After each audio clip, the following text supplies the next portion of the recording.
नमस्कार दोस्तों, मैं कुमार विमलेश आप सभी का स्वागत करता हूं आपके अपने YouTube चैनल बीट दरस पे। दोस्तों आज की वीडियो में बात करने वाला हूं टेक्निकल एनालिसिस के बारे में कि टेक्निकल एनालिसिस क्या होता है, टेक्निकल एनालिसिस क्यों जरूरी है, टेक्निकल एनालिसिस कैसे करें, टेक्निकल एनालिसिस और फंडामेंटल एनालिसिस में क्या डिफरेंस है और साथ ही लिमिटेशंस इसके क्या हैं। दोस्तों वीडियो में आगे बढ़ूं उसके पहले मैं आप लोगों से रिक्वेस्ट करना चाहूंगा कि आप नए हैं इस चैनल पे तो चैनल को जरूर सब्सक्राइब करें और साथ ही बेल आइकन का बटन प्रेस करें ताकि जब भी अगला वीडियो मैं लेके आऊं सबसे पहले नोटिफिकेशन आपको मिले और उस वीडियो को देख सकें।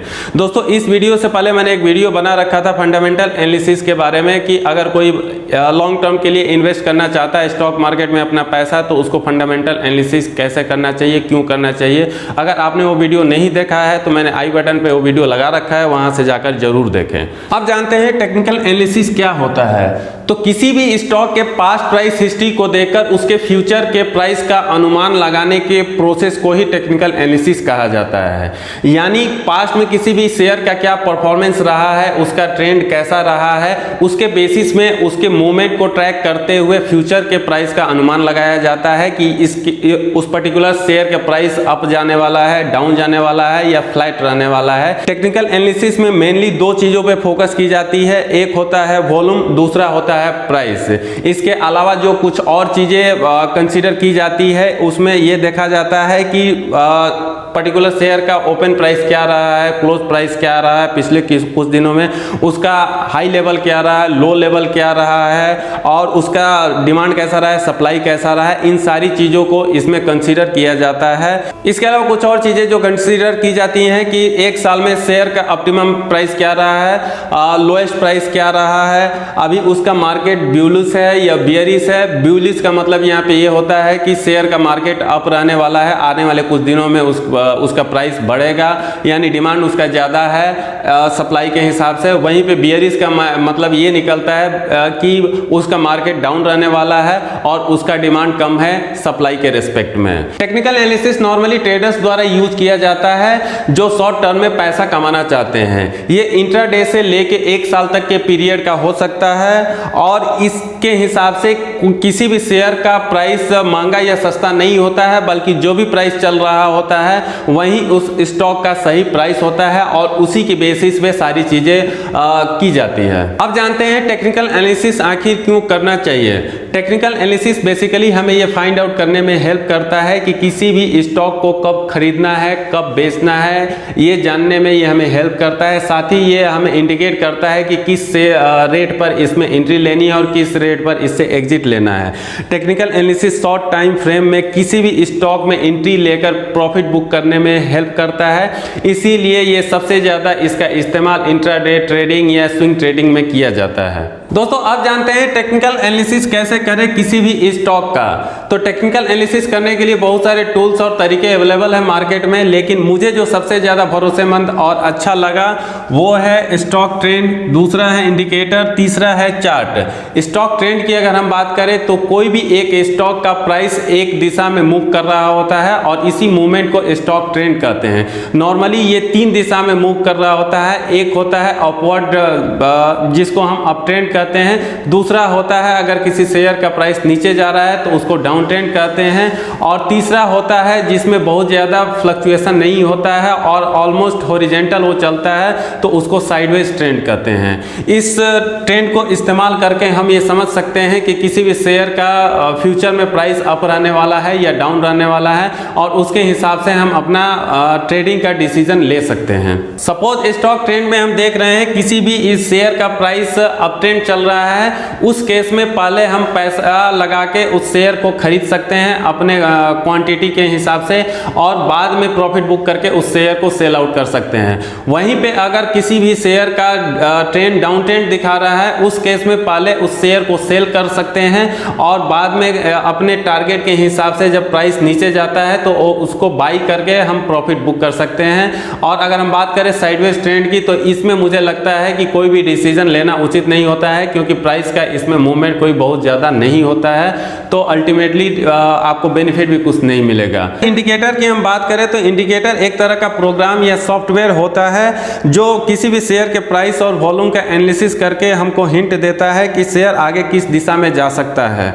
शेयर की प्राइस, मूवमेंट और वॉल्यूम का एनालिसिस करता है और इस एनालिसिस के माध्यम से हम ये समझ सकते हैं कि इसका ट्रेंड क्या रहने वाला है और उसके हिसाब से हम अपना डिसीजन ले सकते हैं। मार्केट में वैसे देखा जाए तो बहुत टाइप के इंडिकेटर्स अवेलेबल है, आप अपनी ट्रेडिंग स्ट्रेटेजी के हिसाब से किसी को सेलेक्ट करके उसके बेसिस पे कर सकते हैं। अमूमन ये माना जाता है कि किसी भी शेयर का टेक्निकल एनालिसिस करने के लिए 3-4 इंडिकेटर इस्तेमाल करना चाहिए ताकि आपको एक्चुअल और सही पिक्चर मिल सके। दोस्तों, अगर आप बिल्कुल नए हैं स्टॉक मार्केट के ट्रेडिंग के लिए तो मैं आपको बताना चाहूँगा यहाँ पे कुछ पॉपुलर इंडिकेटर्स है जिसको आप इस्तेमाल कर सकते हैं, जैसे MACD, वॉल्यूम और moving average indicator, RSI indicators. ये कुछ बहुत ही पॉपुलर और यूजफुल इंडिकेटर्स है जिसको आप इस्तेमाल कर सकते हैं और आप अपने ट्रेडिंग स्ट्रेटेजी के हिसाब से इसको इस्तेमाल करते हुए प्रॉफिट कमा सकते हैं। तीसरा टूल या तरीका हो सकता है किसी भी स्टॉक के टेक्निकल एनालिसिस करने का, वो है चार्ट। ये बहुत ही ज़्यादा यूजफुल और बहुत ही आसानी से समझने वाली चीज़ है और इजीली ये अवेलेबल है। आप इसको जाके मनी कंट्रोल वगैरह वेबसाइट से भी देख सकते हैं कि किसी भी शेयर का पास्ट प्राइस, मूवमेंट, सारी हिस्ट्री वो इंडिकेट करता है। एक ये चार्ट बनाता है और पिक्चर के हिसाब से आपको ये इंडिकेट करता है कि आखिर किसी भी शेयर का पिछले दिनों का क्या रिकॉर्ड रहा है और आगे आने वाले टाइम में ये कैसा रह सकता है, आप उसके बेसिस पे ऐसा अनुमान लगा सकता है। नॉर्मली देखा जाए तो चार्ट पैटर्न या चार्ट भी बहुत टाइप के होते हैं, जैसे candle stick chart, Heikin 80 chart, line chart, point and figure chart etcetera. अगर हम सबसे पॉपुलर चार्ट की बात करें तो इसमें सबसे ज़्यादा पॉपुलर कैंडल स्टिक चार्ट है और ये बहुत ही ज़्यादा फेमस है और मैक्सिमम ट्रेडर्स इसको इस्तेमाल करते हैं। अगर कैंडल स्टिक चार्ट की बात करें तो कैंडल स्टिक चार्ट अलग अलग कैंडल बनाकर टाइम टू टाइम आगे बढ़ते रहता है और इन्हीं कैंडल का एनालिसिस करके मार्केट अप ट्रेंड में रहने वाला है, डाउन ट्रेंड में रहने वाला है या साइडवेज में रहने वाला है, इन सारी चीज़ों को ये इंडिकेट करता है और इसको काफ़ी आसानी से समझाता है। इसके अलावा ये हिंट भी प्रोवाइड करता है कि आपको कहाँ पे स्टॉप लॉस रखना है, कितना प्रॉफिट मार्जिन पे किसी भी शेयर को बाई या सेल करना है। अब जानते हैं कि टेक्निकल एनालिसिस और फंडामेंटल एनालिसिस में क्या अंतर है। तो टेक्निकल एनालिसिस में जहां केवल प्राइस बेस्ड एनालिसिस किया जाता है और ये शॉर्ट टाइम के लिए होता है, वहीं पे फंडामेंटल एनालिसिस में पूरे कंपनी का एनालिसिस किया जाता है और लॉन्ग टर्म के लिए किया जाता है। टेक्निकल एनालिसिस में प्राइस के अलावा किसी भी चीज़ को नहीं देखा जाता है, केवल मूविंग एवरेज को चेक किया जाता है। वहीं पे फंडामेंटल एनालिसिस में उस किसी भी कंपनी का बिजनेस मॉडल, बिजनेस की ग्रोथ की पॉसिबिलिटी, पास्ट रिकॉर्ड, इन सारी चीज़ों को एनालिसिस किया जाता है। दोस्तों, वीडियो के आखिरी पड़ाव में मैं बात करना चाहूँगा लिमिटेशंस ऑफ टेक्निकल एनालिसिस, यानी टेक्निकल एनालिसिस की कुछ सीमाएं हैं, वो क्या है। तो टेक्निकल एनालिसिस में यह माना जाता है कि हिस्ट्री खुद को रिपीट करती है, यानी जो घटना पास्ट में घटी है उसी के हिसाब से वो घटना फ्यूचर में भी घटेगी, यही इसकी सबसे बड़ी सीमा है। इसके अलावा अगर मैं बात करूँ तो टेक्निकल एनालिसिस में कंपनी का एनालिसिस नहीं किया जाता, केवल उसके प्राइस और प्राइस मूवमेंट का एनालिसिस किया जाता है और उसी के बेसिस पे ये अवधारणा बना ली जाती है कि फ्यूचर में क्या होने वाला है। अगर किसी टाइम किसी कंपनी के फंडामेंटल के बारे में कोई न्यूज आता है तो अचानक से उस पर्टिकुलर कंपनी के शेयर का प्राइस बढ़ जाता है या घट जाता है और उसी को ट्रेंड मान लिया जाता है कि ये हुआ और ऐसा ही आगे होने वाला है। ये भी इसकी एक लैकिंग पॉइंट है जो कि सही नहीं है। अगर यहाँ पे मैं एग्जांपल की बात करूँ तो बहुत बार हम देखते हैं कि आकाश में बादल छाए हुए हैं, उसके हिसाब से हम अज्यूम कर लेते हैं कि आखिर बारिश कैसी होने वाली है। कई बार ये बातें सच तो होती है, लेकिन कई बार हमने ऐसा भी देखा है कि जिस हिसाब से हमारा अनुमान होता है उस हिसाब से बारिश नहीं हो पाती है। यही एक तरह का हम बोल सकते हैं कि इसका लैकुना भी है टेक्निकल एनालिसिस में। दोस्तों, ये वीडियो कैसा लगा कमेंट करके ज़रूर बताएं। ये वीडियो अगर आपको पसंद आया तो लाइक और शेयर करना ना भूलें। धन्यवाद। जय हिंद।